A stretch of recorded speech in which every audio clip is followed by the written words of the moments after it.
Hey guys, welcome back to One All's Pub. From the onset of my channel here, my initial intention was to make this channel about knives and cigars, do knife and cigar reviews and talk and discussion and whatnot. And since then, it's pretty much focused entirely on knives.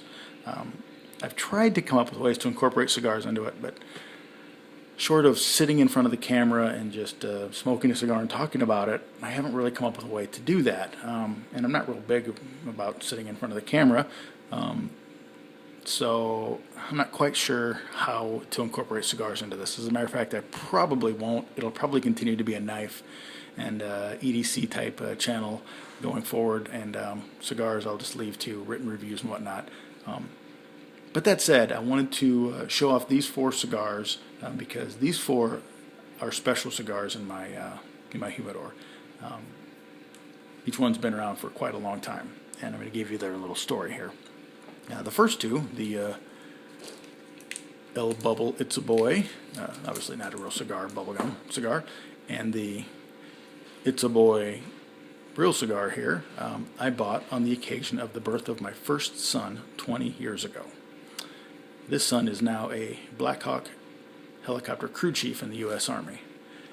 I bought these when he was born, passed out the bubblegum ones to non-smokers, and obviously these to cigar smokers and or folks that were willing to smoke one.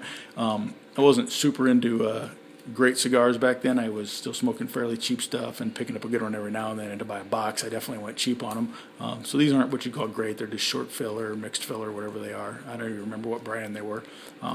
But they weren't a bad cigar, as I recall. That said, I kept one of each, specifically this one, to give to my son on the occasion of the birth of his first child. Assuming it's a boy, I don't know if even if it was a girl who would care. Still, I think it would be cool to give him a cigar to smoke that was from when he was born. Now, if he's not a cigar smoker at that point or doesn't want to smoke it, then I guess Grandpa here would take over duties and smoke this up. So this hopefully will get smoked someday when I become a grandfather. Not that I'm in a hurry to become a grandfather. Frankly, the idea scares me to death to think I'm that old. But anyway, so those two are from the birth of my first son. This one, and I'm going to not show the band because I did a custom band with my son's name on it and his birth date and all that kind of stuff.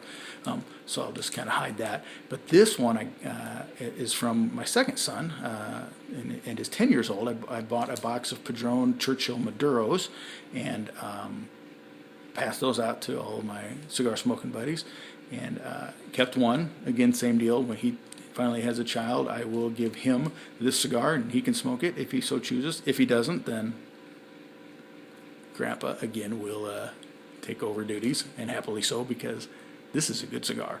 And after 20 or some years of aging, whenever that comes around, that he has a kid of his own, this is going to be one mellow Maduro. Anyway, so those two cigars are come from my kids, my boys.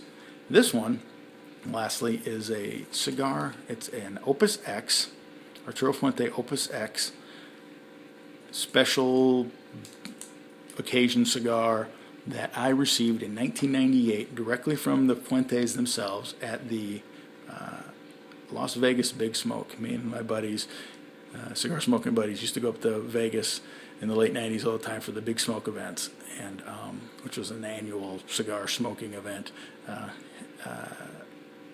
sponsored by Cigar Aficionado magazine.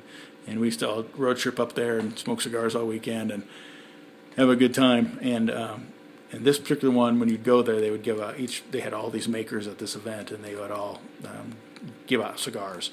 And this one I got from the Fuentes, from the Arturo Fuente factory, and it's like I said, it's an Opus X. It was a limited edition that they made just for the Big Smoke. I don't even know if it has a special name or whatever. I never knew, but I've had it since 1998.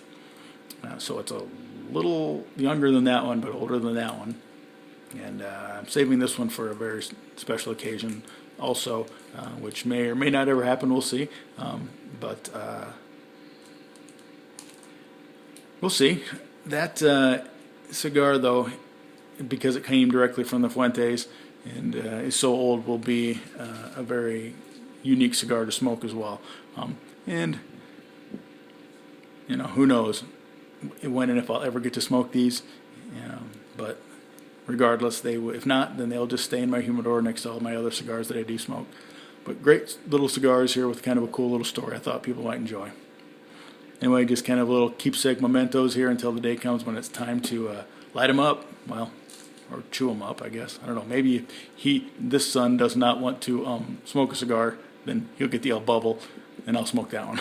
I guess if this son does not want to smoke a cigar, he's just out of luck, 'cause I didn't buy any El Bubbles that time. All right. Hope you guys enjoyed that little trip down memory lane and a couple of, 3 rare cigars here and 1 rare bubble gum. All right. Thanks, guys. Thanks for watching. That's 102 cents. Keep the change. Sláinte.